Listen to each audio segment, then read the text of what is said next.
This evening I'm out after a few rabbits. I've got with me the CZ452 little 2.2 rimfire, and I've also got the Pulsar C50 set on the top there. Just zeroed that this afternoon, 50 metres, shooting bang on. So hopefully we'll be able to get a few bunnies and some nice footage with that. And I've also got a Pixfra Ranger little thermal spotter to try out tonight. I've not used it yet, so it'd be interesting to see what that's like. And if you hang about till the end of the video, then I'll run through all the specs and that on it and let you know what I thought of it. So let's head out and have a look, see if we can find a few bunnies.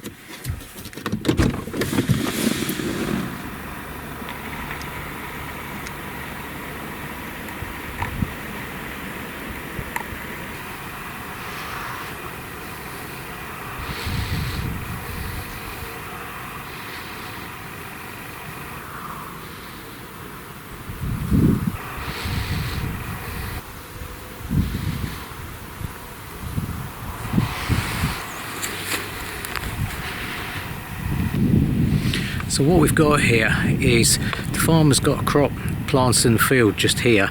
There's a bank between that and then there's a river just behind me, and there's a little footpath that runs along here, but obviously because it's night time and I've got thermal, so I can see there's no one on the footpath, perfectly safe. Anyway, the rabbits are on the other side of the bank, and what happens is they've got burrows all along the bank there and they just work out into the field, but it's a bit of a job to get near them. The only way that you can really sort of get in on them is to come along the footpath and then sort of peek up over the bank and snipe one or two as you go along, but they're getting a bit wary to that, and the first little sign of anything sort of against the skyline on this bank and they're off.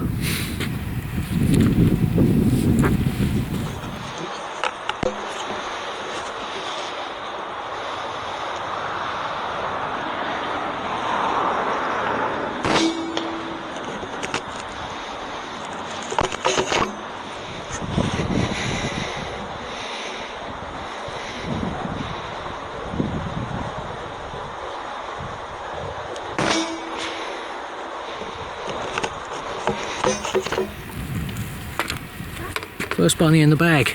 Managed to get two here, just in the corner of this field. I was shooting off a fence post up top there. There was about 3 or 4 out just on this corner here, and I managed to get two before they all legged it in. They're both probably about 80 metres. So I had to hold over a little bit, but both went straight over. So good start. Right, let's go and grab the other one and then wander around, see what else we can find.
So I've got a couple just over the other side of this bank, both probably about sort of 60 metres there or thereabouts. So I'm going to leave the sticks here.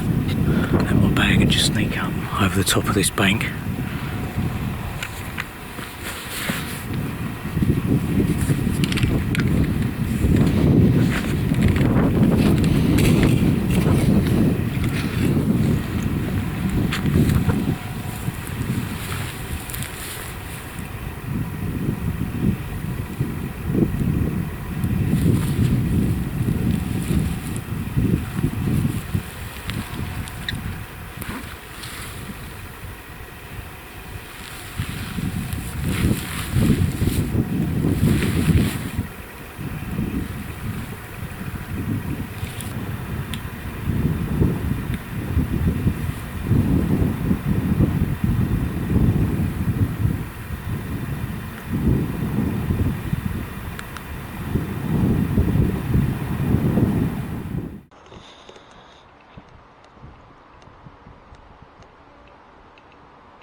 Good.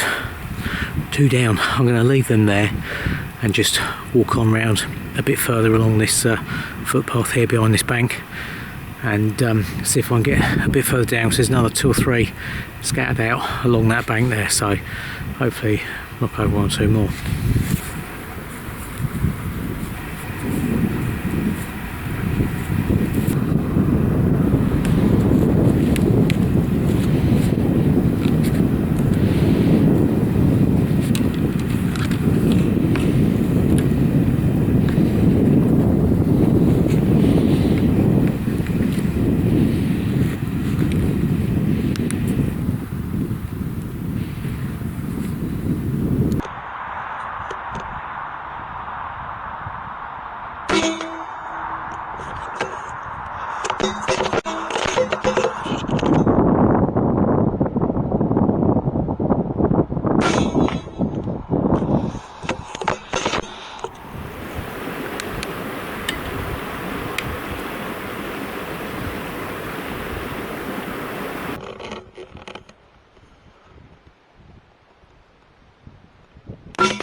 Well, that was a little bonus. Just had a fox coming along the edge of the stream here. I saw it coming in, and he was limping for some reason, but I see him just poodling along the stream straight towards me. And I first spotted him about probably 150 yards away or something like that. And I just set myself up on the sticks with this post just behind me here, just to rest my elbow on, so a lovely steady shot. And he came in to, I I think he's probably about 60 metres, and strapped between the eyes, down he went. A little 2.2 is quite a pokey little round when it's close like that. So yeah, pleased with that.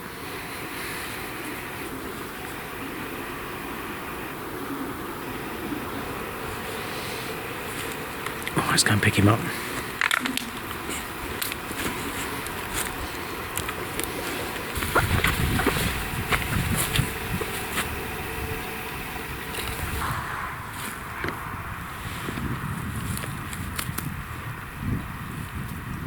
Dog fox.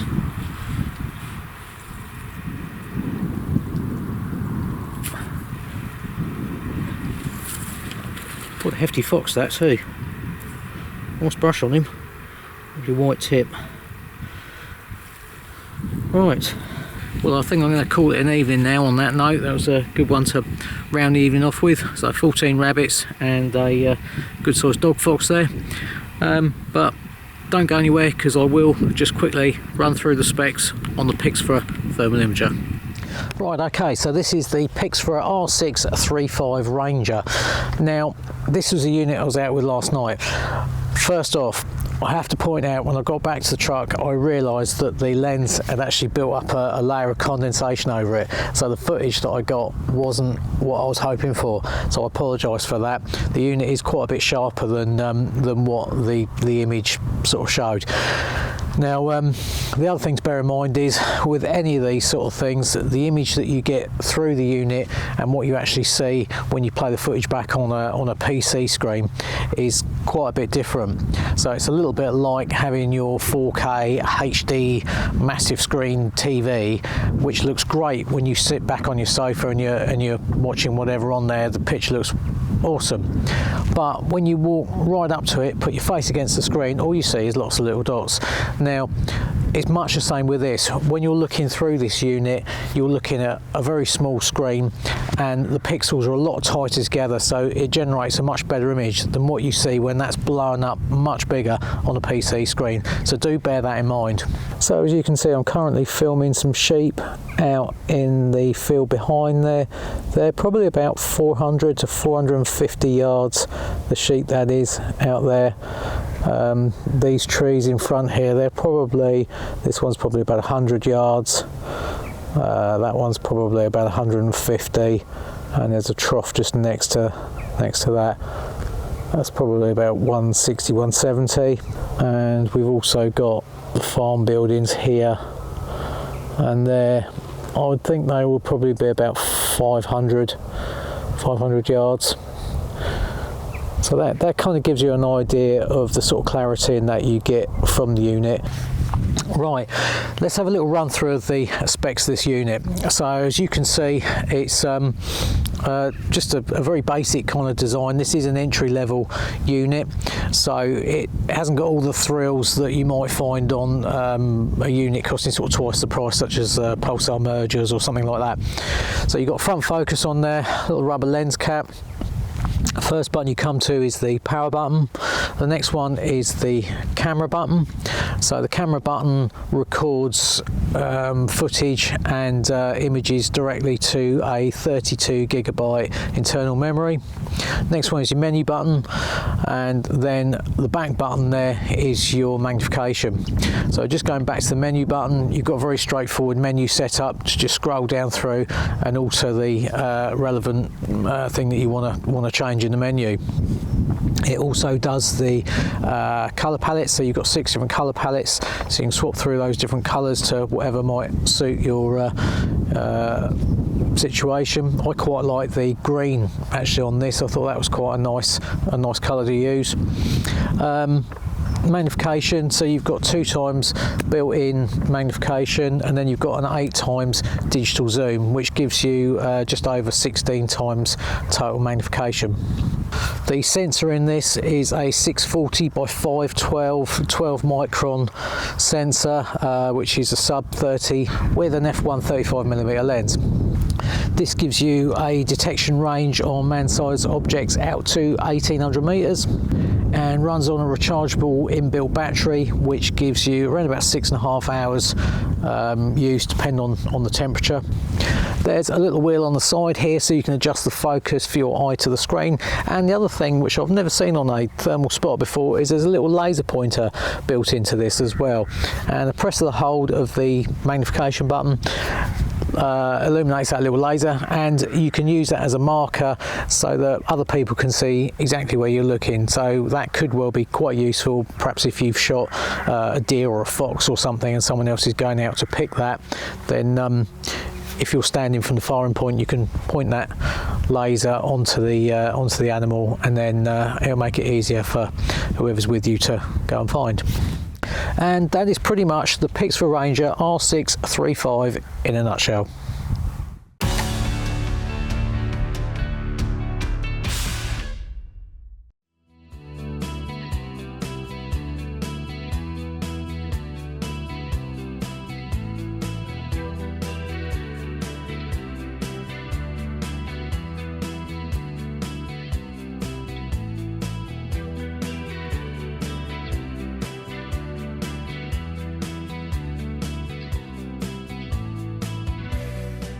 So we're out this afternoon on the 4th of November.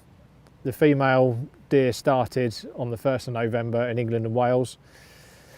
And they're shooting on the estate today, so we can't go up the big wood, which is where we've been for a lot of the filming. So we've come down to a small wood in a different area. We're going to look for some red hinds and calves. We could shoot a poor spiker as well if we saw one, if it's got bad antlers.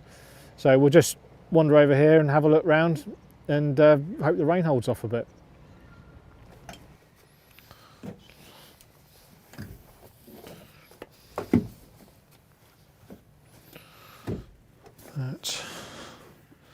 So you can see we've driven down, we've got the trailer on which tips up, and we've got my little quad bike.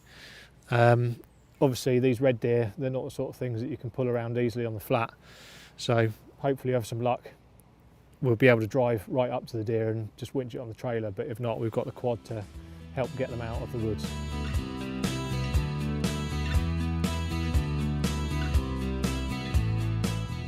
So the area we're stalking in this afternoon is a tricky bit of ground. We've got a big open area down in front of me, which the deer will come out on at last light, so we probably won't be able to film them on that because it'll be too dark. But we've got a couple of reasonable sized little woods with a grassy, rough heathland field in the middle. So what we'll do is we'll start stalking through behind me, just have a look along the edge of this wood, and then we'll come back into the wind because the wind's in my face at the moment, and we'll go through this belt of silver birch trees on the other side over here.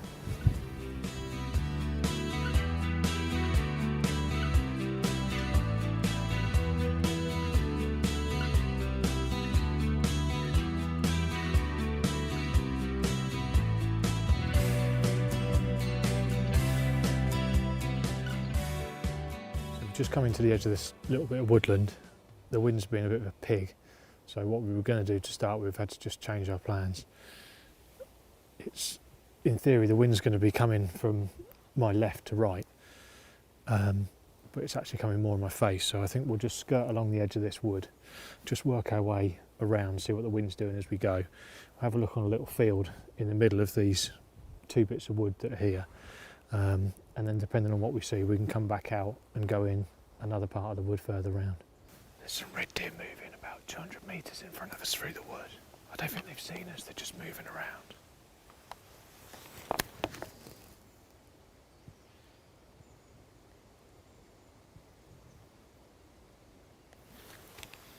The trouble is, in the woodland the wind's swirling around so much you start off in the right direction for the wind, and 100 metres later it's going the wrong way.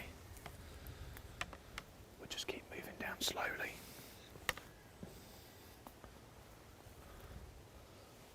There's a little block of yew trees in front of us.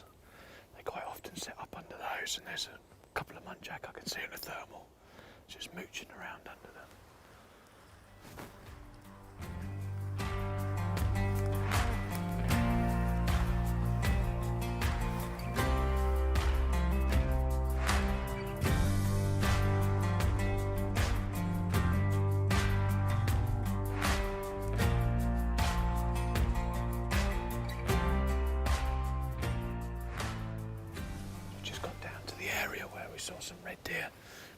moving through. They've gone into a Scots pine plantation just over here. They'll just go in there and lay down. There's quite a thick area, so there's no point going in after them. There's a little field in front of us in the middle of these two woods, so we'll just keep creeping down, just have a look from inside the wood to see if there's anything sat down or feeding on that field. And then if not, we'll probably pull back and go into the wood on the far side of the little field from a different direction.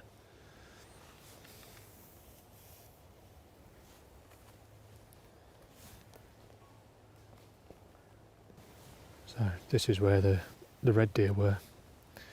Just there's a lot of sweet chestnut trees through here, and you can see some sweet chestnuts there. So the muntjac particularly love those, as do the squirrels obviously, but the reds were probably just feeding on some of these.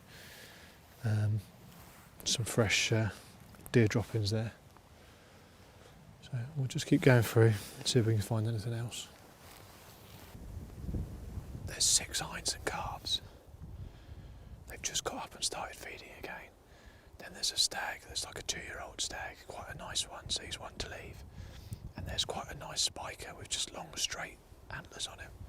So we'll just try and get a little bit closer to the edge of the wood, and then it'll be a 180 metre shot over the field to get one of them. So on the very far left, there's a spiker, so that's his first set of antlers. Just long single spikes.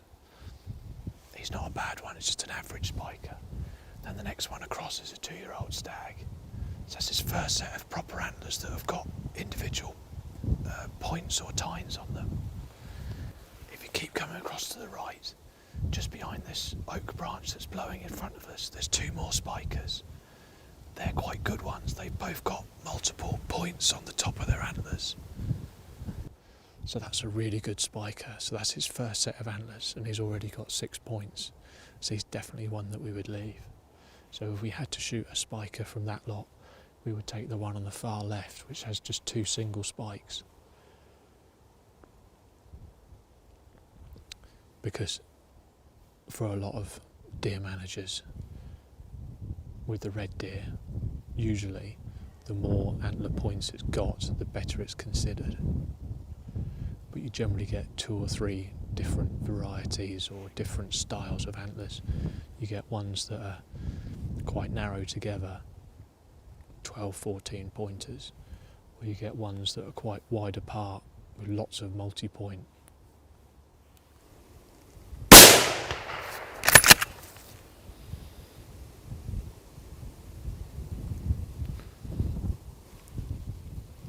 That one's down. It's got a branch in the way for this calf. Okay, the calf's just coming in. Oh, there's a big branch in the way, and there's deer stood behind it now.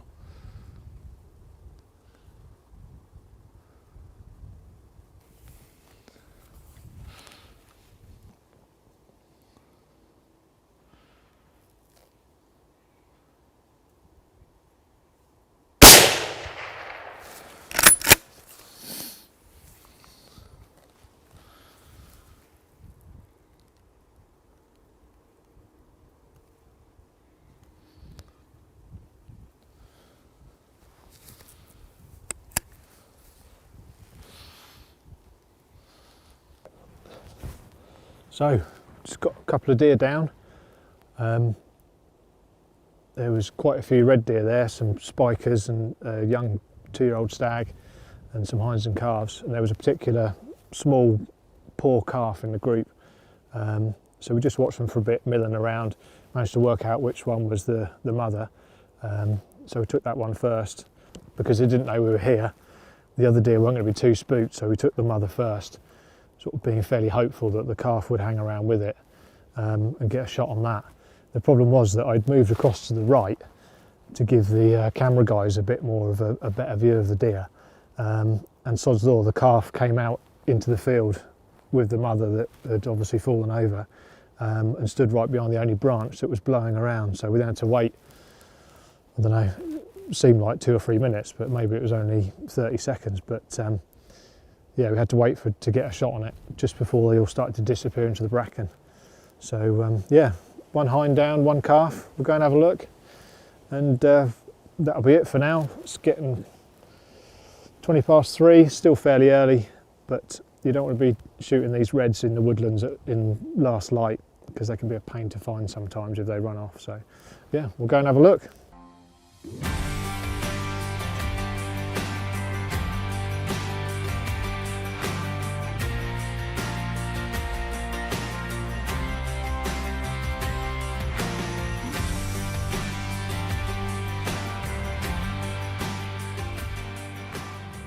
So we just dragged the calf over to where the hind is, so when we pick them up they're in the same place.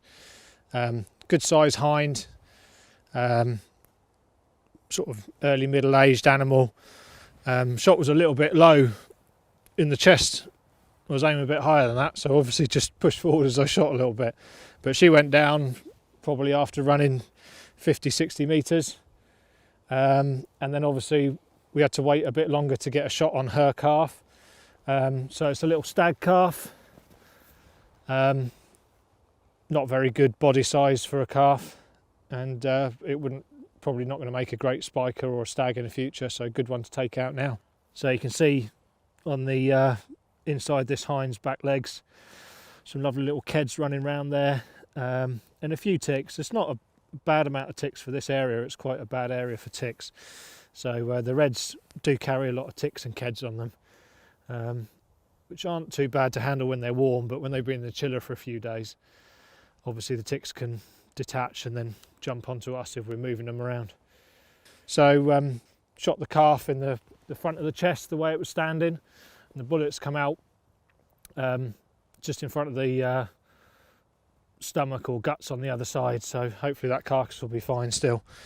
So we'll go back, get the trailer, drop the quad off because we don't need that. We can drive straight up to these, get them on the trailer and back to the larder, and that'll be it for the day. So one of the camera guys asked me why we shot these particular ones out of the group. The main reason was there was a few 2 or 3 young spikers there, but there was nothing really bad about them, and obviously now we're into the female season, it's more important to get the hind numbers down a little bit to try and control the amount of young they're having. Obviously they're having a lot of impact on the farm crops and the habitat on the estate in general. If when we'd stalked through the wood the deer knew we were there, and obviously they're a bit more alert, then with that calf being quite small, I'd have probably just shot that one first to get it out of the way. Obviously they then probably would have run off and we wouldn't have got a shot on another one. But where they were quite relaxed, we were able to take the mother first, and that gave us enough time just about in the end to get a shot on her calf. So take out the hind and the calf. It's always good to take the hind and the calf, because if we'd have taken the hind and left that calf, then it might not have done quite so well through the winter without his mother.